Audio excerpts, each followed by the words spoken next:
Yeah, I mean, we've talked as a team and let our women know that there's no cupcakes, there's no easy teams. All 5 teams that are playing are indicative of the landmark conference every year. It's just tough, and you've got to battle.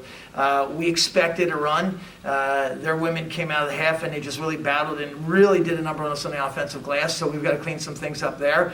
And they rattled us a little bit just in the half court in terms of how they were defending us and pressuring.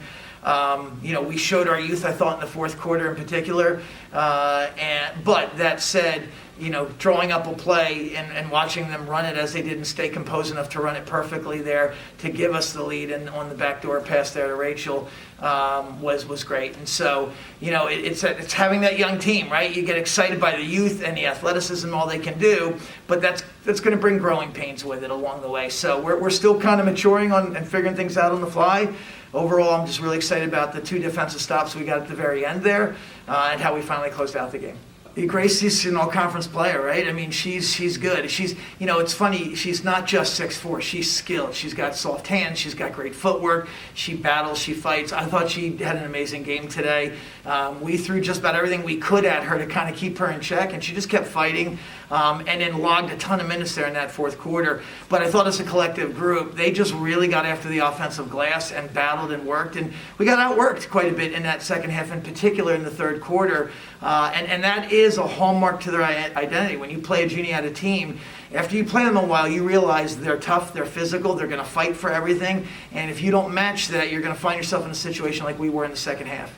Yeah, no, it was exciting. We called the timeout, we brought them in, and obviously, and I have to give them credit because you watch the lead slip away like that, you watch them fight like they did.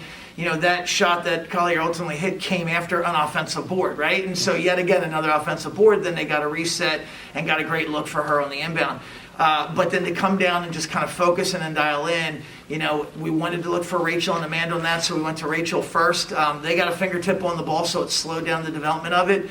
But then we found Amanda stepping in to get the ball right back, and we ran just a little pick and roll action there. And they rotated up, and Amanda made the right decision, found Rachel on the backside. So that's what we talked about in the timeout there. I'm really proud of them because, again, that's a tough scenario and series of events to have taken place at the end. And for them to stay calm and focused and execute to give us the lead and then go down and make not 1 but 2 stops there in the last 13 seconds was pretty special. I'm pretty proud of them for that. Yeah, Ed is special. We call her Ed. She's special. She's just a tough kid. She wants the ball in big spots. She hit some huge shots there in that fourth quarter to give us an opportunity to win that game and to put us in position to win the game. So she's just one of those kids that's just grown a lot from last year. She continues to grow and mature.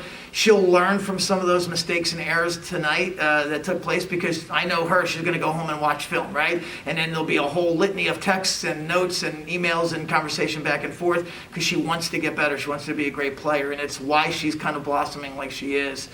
Sarah's just trying to figure things out. She's a very talented young lady, an incredible defender. She's obviously got some range away from the basket.